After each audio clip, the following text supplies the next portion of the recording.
এই পিঠেটা বাড়িতে বানালে তো আপনিই বিপদে পড়ে যাবেন। এই পিঠেগুলোর এতটাই টেস্টি আর মজার হয় যে খাওয়া কিন্তু শেষই হবে না। প্রত্যেকটা পিঠে কতটা সুন্দর ফুলেছে দেখুন। আর এগুলো তো একেবারে নরম হয় তো বন্ধুরা, দেখুন তো নরম একদম তুলোর মতো কত সুন্দর হয়েছে।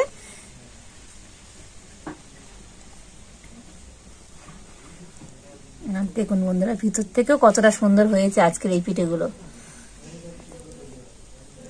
দেখুন অসম্ভব সুন্দর হয়েছে, যেমন হয়েছে নরম তুলতুলে আর তেমনই তো একদম ফুলো ফুলো কত সুন্দর আজকের এই পিঠেগুলো হয়েছে।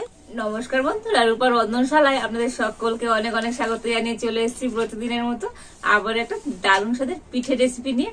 তো বন্ধুরা, আজকে আমি একদম সহজ আর খুবই সুস্বাদু স্বাদের একটা পিঠে রেসিপি শেয়ার করব। তো এই পিঠেটা তো আপনারা কিন্তু বাড়িতে খুব তাড়াতাড়ি বানিয়ে নিতে পারবেন আর স্বাদে তো বন্ধুরা দুর্দান্ত হবে। তো আপনারা একবার বানালে তো বারবার কিন্তু বানাতে ইচ্ছে হবে। তো আপনারা সঙ্গে থাকুন আর প্রথম থেকে শেষ পর্যন্ত পুরো রেসিপিটা দেখতে থাকুন। আশা করি আজকের রেসিপিটা আপনাদের ভালো লাগবে। আর আজকের রেসিপিটা ভালো লাগলে চ্যানেলটা সাবস্ক্রাইব করবেন, আর যারা ফেসবুক থেকে দেখছেন তো পেজটা ফলো করে পাশে থাকবেন। তো আজকের পিঠের জন্য আমি একটা প্রথমে ব্যাটার গুলে নেব। তার জন্য এখানে নিয়েছি শুকনো আতপ চালের গুঁড়ি। তো এই বাটি মেপে নিয়েছি আমি হাফ বাটি আতপ চালের গুঁড়ি। আর আমি সমস্ত উপকরণগুলো কিন্তু এই বাটি মেপেই নেব। আর নিয়ে নিয়েছি হাফ বাটি সুজি।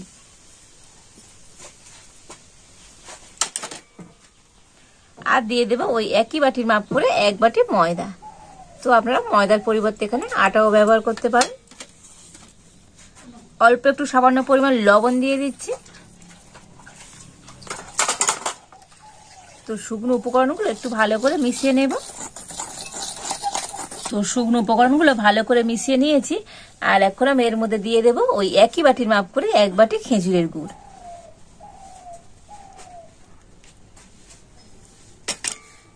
তো খেজুর গুড় দিয়ে আবারও কিন্তু সমস্ত কিছু খুব ভালো করে মিশিয়ে নিচ্ছি। তো আপনারা এখানে গুড়ের পরিবর্তে চিনিও দিতে পারেন, তবে গুড় দিয়ে পিঠে বানালে তো পিঠেটা খেতে বন্ধুরা দুর্দান্ত হবে।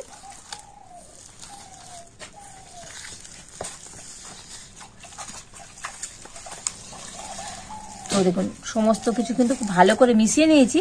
আর ব্যাটারটা কিন্তু অনেকটাই টাইট আছে। আর দেখুন এবার এখানে নিয়েছি আমি দুধ। তো এটা কিন্তু গরুর দুধ। তো আগের থেকে আমি জাল দিয়ে রেখেছিলাম। আর তবে দুধটা কিন্তু একেবারে ঠান্ডা হয়নি, উষ্ণ গরম আছে। আর এই উষ্ণ গরম দুধ দিয়ে কিন্তু ব্যাটারটা গুলে নিতে হবে। তবে একবারে দুধ কিন্তু আমি একেবারে দেব না, অল্প অল্প করে দিয়ে একটা ব্যাটার তৈরি করে নেব। তো আপনারা দুধের পরিবর্তে এখানে উষ্ণ গরম জলও ব্যবহার করতে পারেন।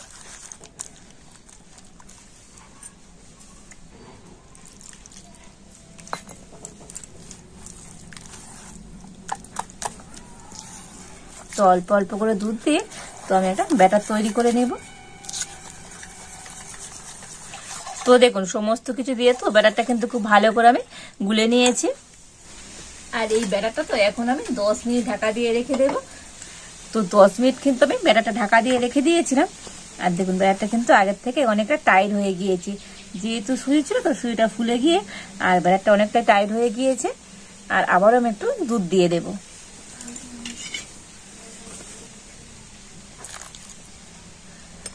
তো দেখুন যে দুধটুকুনি ছিল সেইটুকুনি দুধ আমি দিয়ে দিলাম। আর এই দুধটা দিয়ে ব্যাটারটা কিন্তু আবারও ভালো করে গুলে নেব। তো বন্ধুরা মোটামুটি এই এক বাটি দুধ লেগেছে। তো বন্ধুরা সমস্ত উপকরণগুলো কিন্তু আমি এই বাটি মেপেই নিয়েছি। আর এখানে এক বাটি দুধ দিয়ে দিয়েছি। আর এখন আমি ব্যাটারটা কিন্তু আবারও খুব ভালো করে গুলে নেব। আর ব্লেন্ডার দিয়ে একটু এবার ফেটে নিতে হবে, এতে করে পিঠেটা কিন্তু খুব সুন্দর হবে। তো দেখুন আজকের কিন্তু পিঠের জন্য আমার ব্যাটারটা একেবারে রেডি হয়ে গিয়েছে। আর ব্যাটারের ঘনত্বটা আপনাদের একটু দেখিয়ে দিই। তো দেখুন বন্ধুরা ঠিক এইরকম ঘনত্ব করে কিন্তু ব্যাটারটা গুলে নিতে হবে। ব্যাটারটা কেমন হয়ে পড়ছে সেদিকে একটু লক্ষ্য রাখুন, তো আপনারা বুঝতে পারবেন ঠিক কিরকম ব্যাটারটা তৈরি করতে হবে। আর তাছাড়া আমি যে যে উপকরণগুলো যে যে মাপের নিয়েছি আপনারা ওই একই মাপের উপকরণগুলো নেবেন, দেখবেন আপনাদের পিঠে কিন্তু একেবারে পারফেক্ট হবে। আর এবারে এখন আমি উনুনটা জ্বেলে দেব।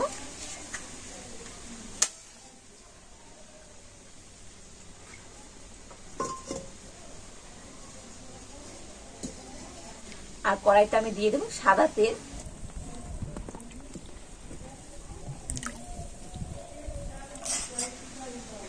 তো তেল গরম হয়ে গিয়েছে, তবে তেল কিন্তু খুব ভালোভাবে গরম করে নিতে হবে। আর এবার আমি 1 হাতা ব্যাটার নিয়ে তেলের মধ্যে দিয়ে দেব।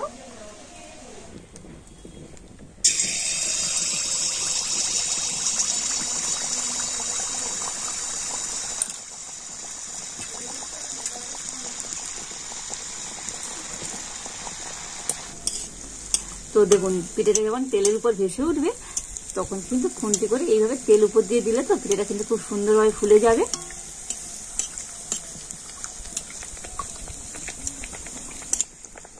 তো দেখুন কত সুন্দর বলের মতো ফুলে গিয়েছে, দেখুন বন্ধুরা, দেখেছেন তো কত সুন্দর হয়েছে।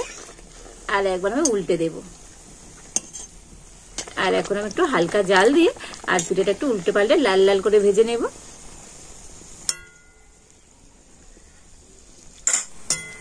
তো দেখুন পিঠেটা কিন্তু উল্টে পাল্টে খুব সুন্দর লাল করে ভেজে নিয়েছি। আর দেখুন কত সুন্দর একদম গোল বলের মতো ফুলেছে, দেখতে কত সুন্দর হয়েছে দেখুন বন্ধুরা। তো এবার আমি নামিয়ে নেব।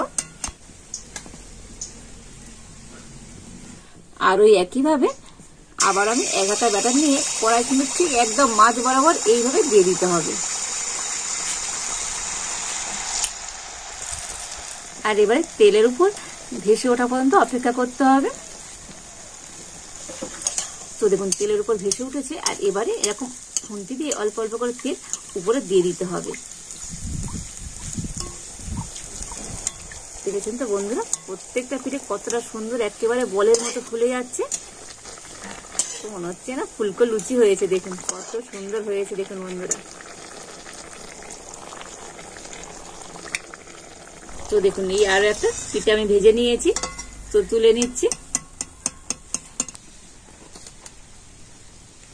তো বন্ধুরা আজকে আমি পিঠাটা যে উপকরণ নিয়েছি আর যেভাবে মাপ নিয়েছি, তো আপনারা এইভাবে মাপ দিয়ে পিঠেটা বানাবেন, দেখবেন আপনাদের পিঠেগুলো কিন্তু একদম এইভাবে বলের মতো ফুলে যাবে। আর এই পিঠেগুলো শুধু দেখতে সুন্দর নয় বন্ধুরা, খেতেও কিন্তু অসাধারণ সুন্দর লাগে।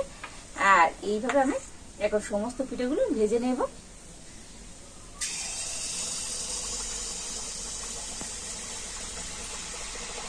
তো দেখুন এই সমস্ত পিঠেগুলো ভেজে নিয়েছি। আর বন্ধুরা প্রত্যেকটা পিঠে কিন্তু একেবারে গোল বলের মতো ফুলে গিয়েছে, কত সুন্দর হয়েছে দেখুন। আর দেখলেনই তো বন্ধুরা আজকের এই পিঠেগুলো কতটা সুন্দর হয়েছে আর কতটা ফুলকো ফুলকো হয়েছে। তো বন্ধুরা এগুলোকে আপনারা পোয়া পিঠে বা তেলের পিঠে বলতে পারেন। আর এই পিঠেগুলো দেখতে শুধু সুন্দর নয়, খেতে তো বন্ধুরা অসাধারণ সুন্দর হয়। আর প্রত্যেকটা পিঠে কতটা সুন্দর ফুলেছে দেখুন। আর এগুলো তো একেবারে নরম হয় তো বন্ধুরা, দেখুন তো নরম একদম তুলোর মতো কত সুন্দর হয়েছে।